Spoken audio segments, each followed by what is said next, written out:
Om Shanti dear student. कुछ क्षण परमपिता परमात्मा शिव को याद करेंगे। ओम शांति। ब्लैक बोर्ड की ओर देख लीजिए। Class 12 subject English lesson number 2 heading है इसका लॉस्ट स्पिरिट। आगे पढ़ेंगे। इसमें थर्ड पैराग्राफ तक मैं पढ़ाया था आप सबको। आज फोर्थ पैराग्राफ से स्टार्ट करते हैं। पहले हर रोज की तरह इंग्लिश, फिर मीनिंग, फिर ट्रांसलेशन। तो देख लीजिए चौथा पैराग्राफ। आई समटाइम्स फाइंड ए रुपये even a 10 rupees note. Sahib says, his eyes lighting up when you can find a silver coin in a heap of garbage. You don't stop scrambling, for there is hope of finding more. It seems that for children, garbage has a meaning different from what it means to their parents. For the children, it is wrapped in wonder. For the elders, it is a means of survival. One winter morning, I see Sahib standing by the fenced gate of the neighborhood club, watching two young men dressed in white playing tennis. I like the game, he hums, content to watch it standing behind the fence. I go inside when no one is around. He admits the gatekeeper lets me use the swing. Sahib too is wearing tennis shoes that look strange over his discolored shirt and the socks. Someone gave them to me, he says in the manner of an examination. The fact that they are discarded shoes of some rich boy who perhaps refused to wear them because of a hole in one of them does not bother him. For one who has walked barefoot, even shoes with a hole is a dream come true. But again he is watching so intently is out of his reach. This morning Sahib is on his way to the milk booth. In his hand is a steel canister. I now work in a tea stall down the road, he says, pointing in the distance. I am paid 800 rupees and all my meals. Does he like the job? I ask his face. I see has lost the carefree look. The steel canister seems heavier than the plastic bag he could carry so lightly over his shoulder. The bag was his. The canister belongs to the man who owns the tea shop. Sahib is no longer his one on masters.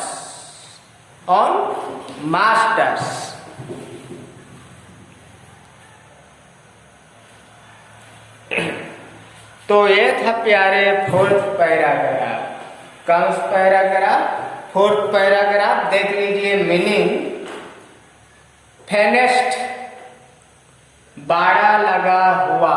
फेनेस्ट में क्या होता है? बाड़ा लगा हुआ हम गुनगुनाता है।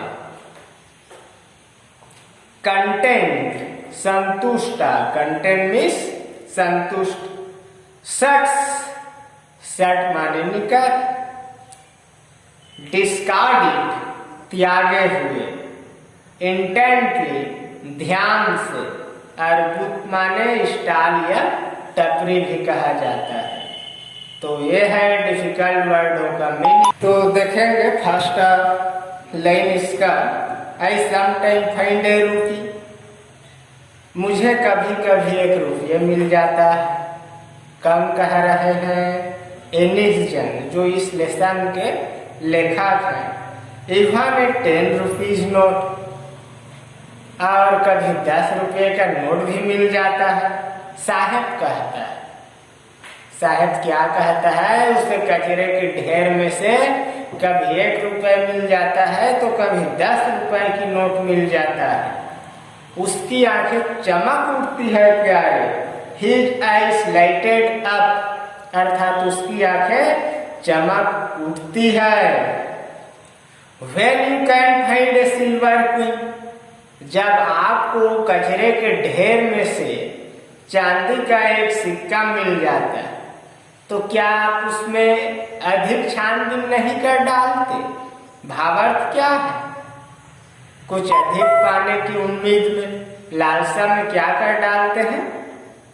अब छानबीन करते हैं कचरे की ढेर को। ऐसा लगता है कि जो कचरे का ढेर है, बच्चों के नजरिए से उसका एक अलग ही अर्थ है, उसके माता पिता के नजरिए से। वन विंटर मॉर्निंग, सर्दी की एक सुबह में साहिब को पड़ोस के क्लब के बाड़ लगे दरवाजे के पास खड़ा देखती हूँ। कम देखता है, एनिस जंग देखती हैं, जो सफेद वस्त्र पहने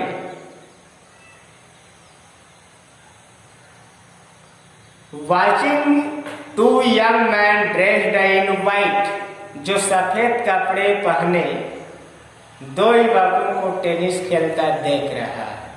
कम देख रहा है? साहिब। मैं इस खेल को पसंद करता हूँ, वह गुनगुनाकर बोलता है, तथा वह इसे बाढ़ के पीछे खड़े रहते हुए देखकर ही संतुष्ट है। मैं अंदर चला जाता हूँ जब कोई भी आसपास नहीं होता है। वह स्वीकार करता है, द्वारपाल मुझे झूला काम में लेने देता है। Gatekeeper lets me use the swing. Saheb too is wearing tennis shoes that look strange over his discolored shirt and shorts. Saheb भी टेनिस के जूते पहने हुए हैं जो उसके रंग उड़ चुकी कमीज तथा निकर के साथ अटपटे दिखाई देते हैं। Someone gave them to me, he said, in the discarded shoes of some rich boy who perhaps refused to wear them because of a hole in one of them does not bother him. किसी ने मुझे ये जूते दिए थे, वह स्पष्टीकरण के रूप में कहता है, तथा तथ्य कि ये किसी ढनांडा लड़के के ठुकराए हुए जूते थे जिसने शायद इन्हें पहनने से इसलिए मना कर दिया क्योंकि किसी एक जूते में छिद्र हो गया था। कहने का तात्पर्य क्या है? साहेब एक कचरा के ढेर को छानबीन करके कुछ ढूंढने का कार्य करता है, तो कभी उसे 1 रुपये मिल जाता है, कभी 10 रुपये का नोट भी मिल जाता है, जिससे साहेब की आंखें चमक उठती है। और क्या है प्यारे, यदि आपको चांदी का सिक्का कचरे के ढेर में मिल जाए तो क्या करते हैं, उस कचरे के ढेर को पूरी तरह से तहस नहस बिछ कर रख देते हैं और अधिक ढूंढने का प्रयत्न करते हैं। एक चांदी का सिक्का मिला तो और इसमें होगा, ऐसे। फिर देख लीजिए, सफेद कपड़े पहने हुए वह फुटबॉल खेलते हुए, टेनिस खेलते हुए दो युवकों को देखता है, छिप कर देखता है। वॉचमैन उसे झूला लाने का काम भी करता है। साहेब भी क्या है, टेनिस के लिए जूता पहन रखे हैं जो किसी धनाढ्य लड़के के ठुकराए हुए जूते हैं। क्यों ठुकरा दिया धनी लड़के ने उसे? क्योंकि उस जूते में एक में छिद्र हो गया था, इसलिए उसके लायक नहीं थे, इसलिए उस जूते को उन्होंने ठुकरा दिया था जिसे साहेब पहन रखा है। साहेब को परेशान नहीं करता है, खाली पैरों से चलने वाले एक व्यक्ति के लिए छिद्र वाले जूते भी किसी स्वप्न के सच हो जाने से कम नहीं होते। लेकिन जिस खेल को वह इतने ध्यान से देख रहा है वह उसकी पहुंच से बाहर है। This morning, Sahib is on his way of the milk booth. In his hand is a steel canister. I now work in a tea stall down the road, he said, pointing. In the distance, I am paid 800 rupees and all my meals. Does he like the job? I ask his face. I see has lost the carefree look. The steel canisters seem heavier than the plastic bag he would carry so lightly over his shoulder. इस सुबह साहिब दूध के booth की ओर जा रहा है। उसके हाथ में एक स्टील का कनस्तर है। अब मैं उधर सड़क पर चाय की एक थड़ी पर काम करता हूँ। वह दूर की ओर इशारा करते हुए बोलता है, मुझे 800 रुपये तथा सभी वक्त का भोजन मिलता है। क्या उसे काम पसंद है? मैं पूछती हूँ। Does he like the job? I ask. His face I see. क्या उसे काम पसंद है? मैं पूछती हूँ।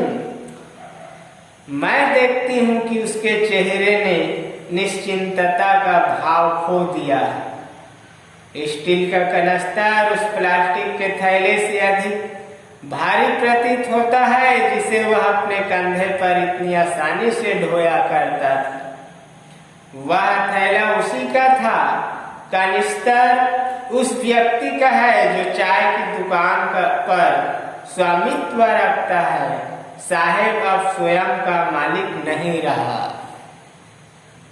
आप लोग सिटी एरिया में देखे होंगे, बहुत से व्यक्ति का रोजगार है। वो लोग कचरे को उठाते हैं, जो लायक है उसको बेचते हैं, उपयोगी है उसको। प्लास्टिक के थैले हैं या टीन है, लोहे है, कील है, बहुत सारा चीज है जो उपयोग करने के पश्चात बहुत से लोग उसको खुले छोड़ देते हैं। तो इसी के माध्यम से बहुत सारे लोगों का जीवन रोटी चलता है, उनका रोजगार। उसमें से एक साहेब भी है इसी काबिले में से। कचरे चुनने या बिनने वाले में से क्या है, साहेब भी एक व्यक्ति है। किंतु अब वह क्या कार्य करता है? चाय की दुकान में वो काम करता है। लेखिका का कहना है, लेखक का, जिस प्रकार से उसका थैला कचरे के बोझ से हल्का होता था, उससे बहुत भारी चाय वाले जो दुकानदार है उसका थैला उठा रहे हैं, वो बहुत वजन हो गया है उसके लिए। क्यों? साहेब अब स्वयं का मालिक नहीं रह गए। जब तक वह कचरा बीनने का कार्य करता था या कचरे के ढेर में 1 रुपया या 10 रुपये का नोट ढूंढने का काम करता था, तो वो स्वयं का मालिक था। किंतु अब साहेब स्वयं का मालिक नहीं रह गया। तो ये था 4th पैराग्राफ। अब देख लीजिए 5वां पैराग्राफ प्यारे।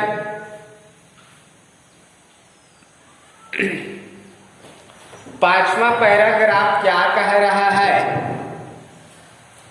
आई want to drive a car. Mukesh insist on being his own master. I will be a motor mechanic, he announces. Do you know anything about cars? I asked. I will learn to drive a car, he answered, looking straight into my eyes. His dream looms like a marriage edition. Amidst the dust of street that fill his town, Firozabad, famous for its bangles. Every other family in Firozabad is engaged in making bangles. It is the center of India glass blowing industry, where families have spent generations working around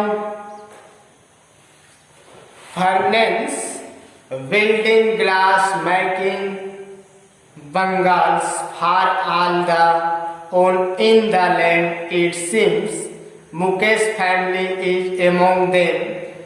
None of them know that it is illegal for children like him to work in the glass furnaces with high temperatures in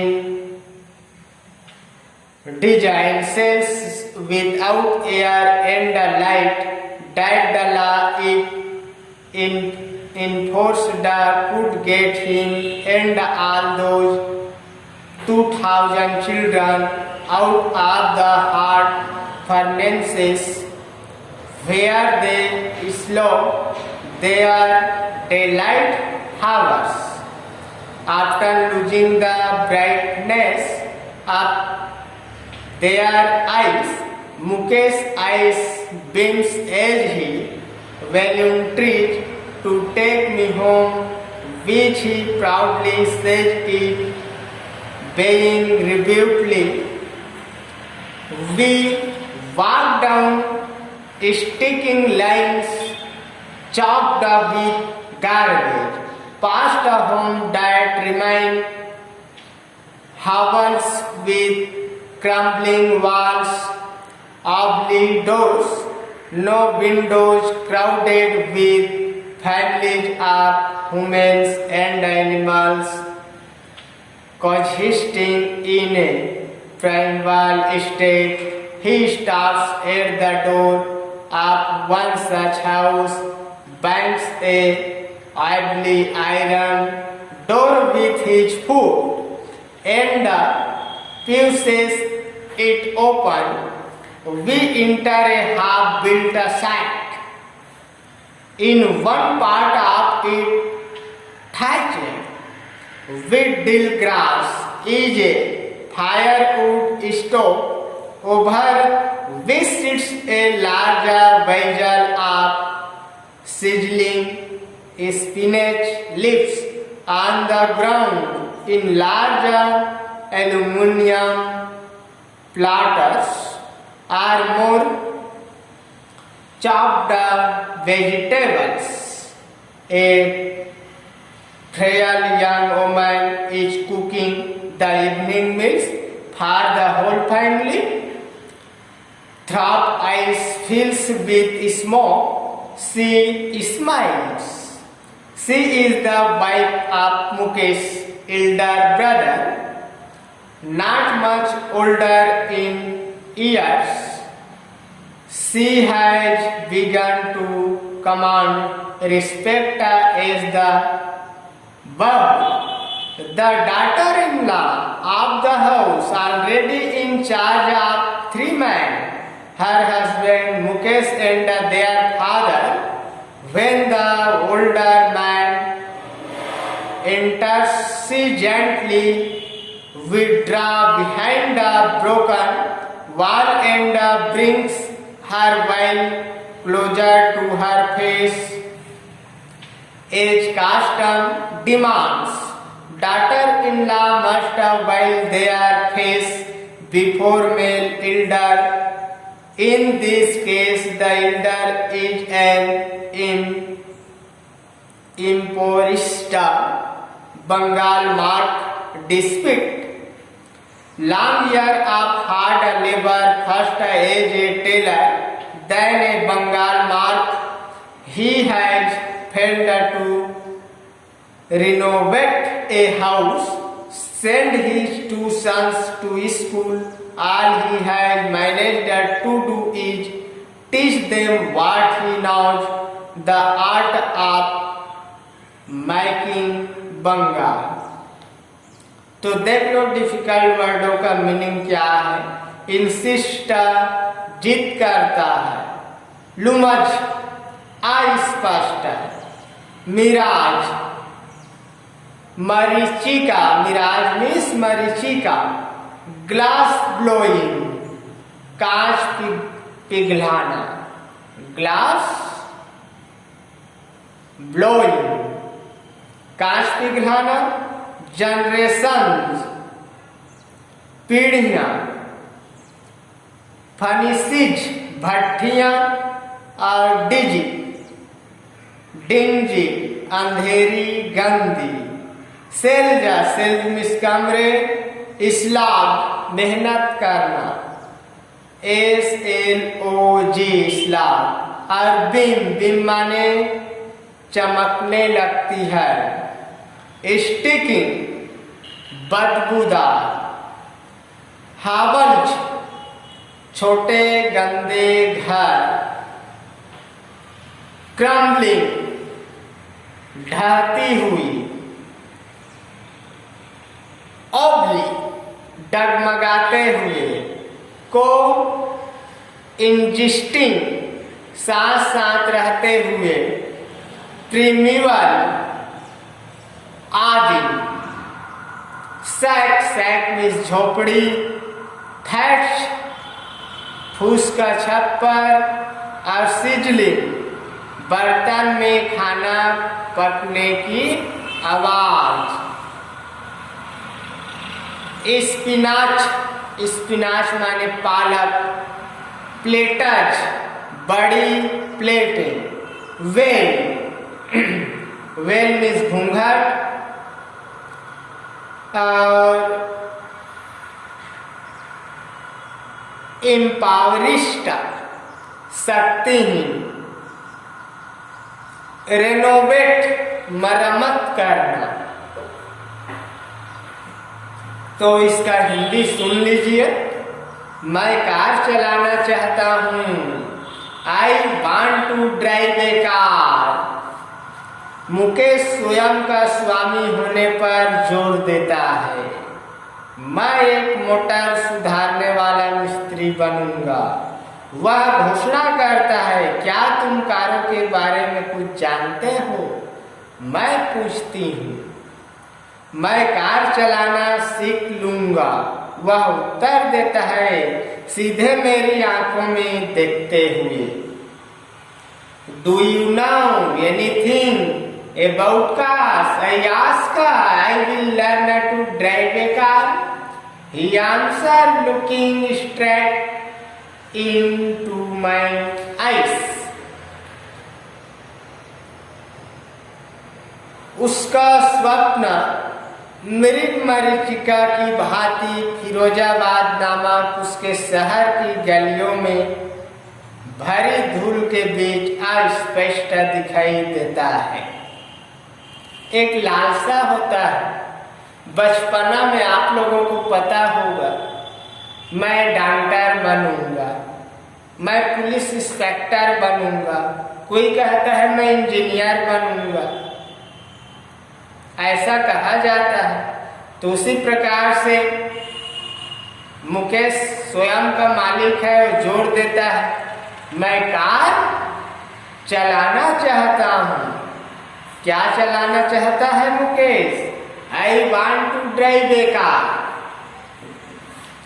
आगे देखिए, यह भारत के कांच धमन उद्योग का केंद्र है, जहां के परिवारों ने कई पीढ़ियां भट्टियों के चारों ओर काम करते हुए, कांच जोड़ते हुए तथा देश की सभी औरतों के लिए चूड़ियां बनाते हुए बिता दी है, ऐसा प्रतीत होता है। किस प्रकार से निजम इस पैराग्राफ का ट्रांसलेशन किया देख लीजिए। मुकेश का परिवार भी उन्हीं में से एक है। उनमें से कोई भी नहीं जानता है कि वह जैसे बच्चों के लिए ऊंचे ताम क्रम वाली भट्टियों में, गंदी अंधेरी कोठरियों में, जहां हवा एवं रोशनी का अभाव है, काम करना गैर कानूनी है कि अगर कानून को लागू किया जाए तो वह उसे तथा उन सभी 2000 बच्चों को गर्म भट्टियों से बाहर निकलवा सकता है, जहां वे दिन का समय कड़ी मेहनत करते हुए गुजारते हैं। चाइल्ड स्लेवरी जिसे कहना चाहिए, बाल गुलामी दास्ता। मरता क्या नहीं करता, आप लोगों को पता है ना। मुकेश की आंखें प्रसन्नता से चमक उठती है जब वह मुझे उसके घर ले जाने की स्वेच्छा प्रकट करता है, जिसके लिए वह गर्व से कहता है कि उसे पुनः बनाया जा रहा है। हम दुर्गंध से भरी, कचरे से अटी पड़ी गलियों में चलते हैं। उन घरों के पास से जो टूटती हुई दीवारों वाली गंदी झोपड़ियां ही हैं,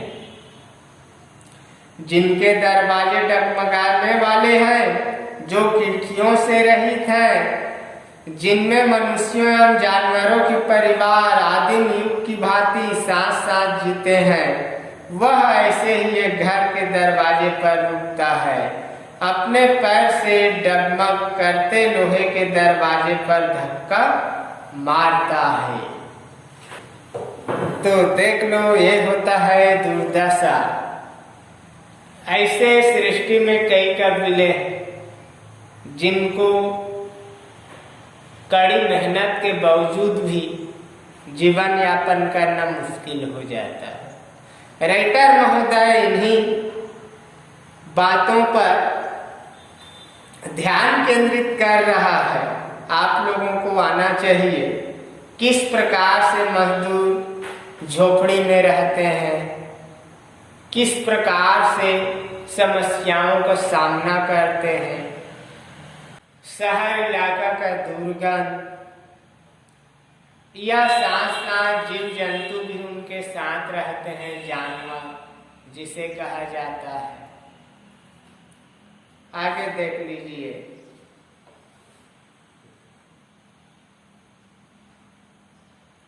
we enter a half-built shack in one part of it, thatched with dead grass is a firewood stove. Over which sits a large vessel of sizzling spinach leaves. On the ground in large aluminum platters are more chopped vegetables. A frail young woman is cooking the evening meals for the whole family. और इसके धकेल कर खोल देता है। हम एक अर्ध निर्मित कुटिया में प्रवेश करते हैं। इसके एक हिस्से में जो सूखी घास के छप्पर से ढका है, लकड़ी से जलने वाला चूल्हा है, जिस पर एक बड़ा बर्तन रखा है, जिसमें छन छन की आवाज के साथ पालक की पत्तियां उबल रही है। जमीन पर बड़ी एल्युमिनियम की थाली में और कटी हुई सब्जियां रखी हैं। एक पतली दुबली युवती सारे परिवार के लिए शाम का भोजन पका रही है। A fairly young woman is cooking the evening meals for the whole family.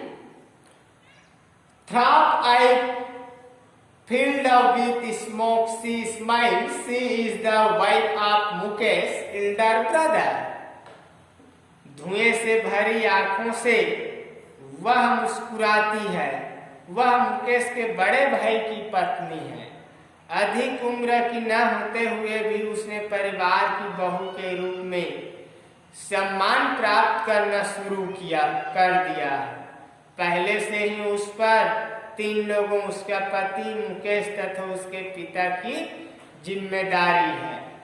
जब अधिक उम्र का व्यक्ति घर में प्रवेश करता है तो वह आहिस्ता से छूटी हुई दीवार के पीछे चली जाती है और अपना घूंघट अपने चेहरे के निकट ले जाती है। जैसी कि प्रथा है, बड़ी उम्र के पुरुषों के समक्ष बहुओं को अपने चेहरे घूंघट से ढक लेने होते हैं। इस मामले में बड़ी उम्र का पुरुष चूड़ियां बनाने वाला एक शक्तिहीन एवं कंगाल व्यक्ति है। वर्षों तक की लंबी मेहनत के बावजूद पहले एक दर्जी के रूप में तथा फिर एक चूड़ी बनाने वाले के रूप में वह अपने घर की मरम्मत कराने में असफल रहा है तथा अपने 2 पुत्रों को स्कूल नहीं भेज सका है।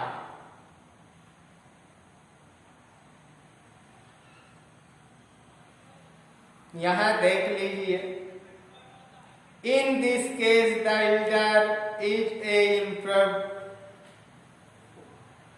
impoverished Bengal marked despite long years of hard labor, first as a tailor, then a Bengal mark.